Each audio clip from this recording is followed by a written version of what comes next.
आज बात करेंगे एक शख्स की जो अपनी नॉर्मल सी लाइफ जी रहा होता है। वो कहीं जाता तो लोग उसे परेशान करते और कोई टपली बजाकर चला जाता।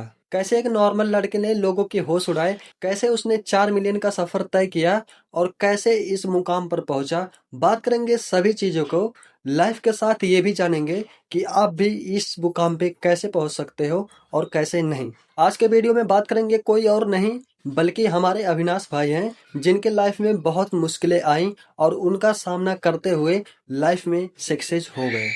इनका जन्म एक छोटे से परिवार में होता है जो बहुत ही गरीब थे। लोगों ने स्टार्टिंग से इनके घर वालों को बहुत टॉर्चर किया और ये कहीं जाते तो इन्हें कोई टपली मार कर चला जाता और इन्हें लोग बहुत सस्ता समझते थे। अविनाश भाई की लाइफ का ब्रह्मास्त्र क्या है, आप इनसे खुद सुन सकते हो। आपका मन नहीं कर रहा है, आपको हार नहीं मानना है। आपकी फैमिली में किसी का देहांत हो गया, आपको हार नहीं मानना है। आपके पास फाइनेंशियल कंडीशन सही नहीं है, आपको हार नहीं मानना है। आपके पास गियर्स नहीं है, आपको हार नहीं मानना है। आप बोल नहीं पा रहे हो, हार नहीं मानना है।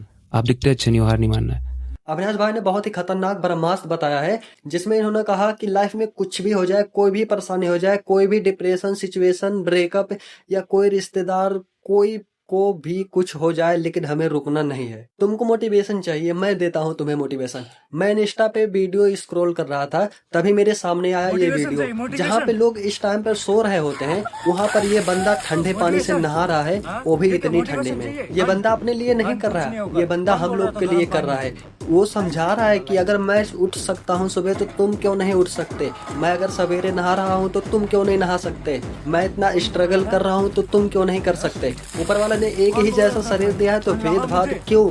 आते हैं अपने टॉपिक पे। अविनाश भाई ने अभी थोड़ी देर पहले एक बात बोली, क्या तुम्हें याद है? शायद तुम में से किसी को नहीं याद है, क्योंकि तुम लोग एक तरफ सुनते हो दूसरी तरफ निकाल देते हो। अविनाश भाई ने कहा कि तुम अपने आप को ही सक्सेस होने से रोकते हो। मतलब समझते हैं, जैसे तुम्हारा कोई दोस्त आया और बोला चलो घूमने चलते हैं। अब उसके लाइफ में कोई गोल नहीं है और वो सोच रहा है कि हम घूमने चलते हैं।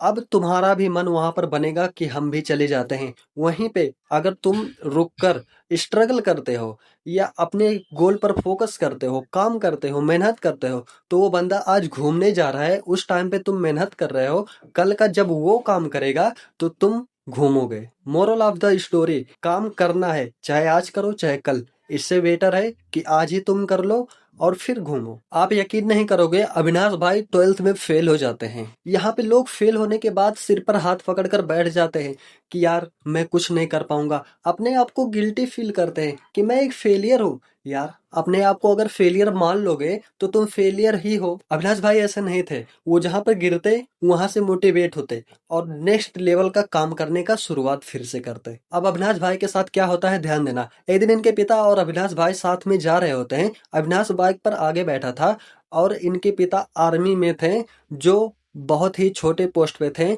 जिनका सैलरी 200 रुपये था। आई थिंक इस टाइम उनके पिता का पोस्ट नेक्स्ट लेवल पर हो गया था, जो 1 स्टार के थे। होता यह है कि आर्मी में एक रूल होता है जिसमें अपने से बड़े को सैल्यूट करना होता है। तो उनके पिता और वो जा रहे थे तो रास्ते में 5-6 सिपाही मिले और उनको सैल्यूट कर रहे थे। उस टाइम अविनाश को लगा कि ये हमें सैल्यूट कर रहे हैं और उस टाइम उसे बहुत फक्र फील हुआ। उसने सोचा क्यों ना मैं भी एक बार ट्राई करूं और मैं भी क्यों ना अपने आप को टाइम दूं आर्मी बनने का। अब अविनाश भाई ने आर्मी की तैयारी के लिए रिसर्च करना शुरू कर दिया, पढ़ाई करना शुरू कर दिया, दौड़ना भी स्टार्ट कर दिया। अविनाश भाई सब में पास हो जाते हैं, पेपर में भी पास हो जाते हैं और रनिंग में भी पास हो जाते हैं। लेकिन जब आता है टाइम मेडिकल का तो उसमें वो फेल हो जाते हैं। मेडिकल का दिन आया और अविनाश पूरी तैयारी के साथ चला गया। उस दिन हुआ ये कि मेडिकल का जब रिपोर्ट आया तो पता चलता है कि इनके एल्बो में कुछ प्रॉब्लम है, इसीलिए इन्हें छांट दिया गया। अब वहां पर ये बंदा बहुत डिप्रेशन में चला जाता है और वहां से फिर से वो मोटिवेट होता है। वो फिर से सोचता है मैं कुछ ना कुछ कर कर दिखाऊंगा। अविनाश भाई और उनके परिवार हर जगह से हार कर नोएडा में शिफ्ट हो जाते हैं 22,000 सैलरी के साथ। एक दिन अविनाश भाई बैठे थे और उन्होंने सोचा क्यों ना मैं यूट्यूब स्टार्ट करूं और एक अलग पहचान बनाऊं। अब आगे बढ़ने का सपना तो सबके अंदर आता है, लेकिन उस पर कोई चल नहीं पाता। अविनाश भाई के पास कोई शिकायत नहीं थी, कोई बहाने नहीं थे। उसने सोचा और उस चीज के लिए करना स्टार्ट कर दिया। अब अविनाश भाई ने तो चैनल बना लिया और उसका नाम अपना ही नाम दे दिया। अब स्क्रिप्टिंग भी कर लिए। अब उसका जब बोलने की पारी आई तो उससे पहले उनके मन में सारा कॉन्सेप्ट याद था। अब जब वो कैमरा के सामने आते हैं तो वो तुरंत भूल जाते हैं। जैसे तैसे कर कर अविनाश भाई ने वीडियो बनाया और यूट्यूब पर पब्लिश कर दिया। दूसरे दिन अविनाश भाई देखते हैं उस वीडियो पे 100 व्यूज थे। उस व्यूज को देखकर अविनाश भाई बहुत खुश होते हैं। जब उन्हें लगा कि हमें अब माइक की जरूरत पड़ेगी, कैमरे की जरूरत पड़ेगी, तो उन्होंने 1 लाख का लोन लिया और एक कैमरा लिया। इनके चैनल पे जैसे तैसे कर कर 5 महीने में 500 सब्सक्राइबर हो जाते हैं। वो उस दिन खुश तो होते हैं लेकिन उतना खुश नहीं होते क्योंकि वीडियो बनाते उन्हें 5 महीने हो चुके थे। अब भी वो डिमोटिवेट नहीं होते और कंसिस्टेंसी के साथ वीडियो अपलोड करना शुरू कर देते हैं। अब एक दिन वो होता है जो उन्होंने सोचा नहीं था। एक वीडियो उनको वायरल चली जाती है और इतना सारा व्यूज और सब्सक्राइबर की बौछार आप पूछो ही मत। अविनाश भाई का कुछ दिनों में 1 मिलियन सब्सक्राइबर हो जाता है और आज के टाइम पे देख सकते हो 4 मिलियन होने वाला है। Thank you for everyone. आप भी कर सकते हो, बस अपने आप से हारो मत।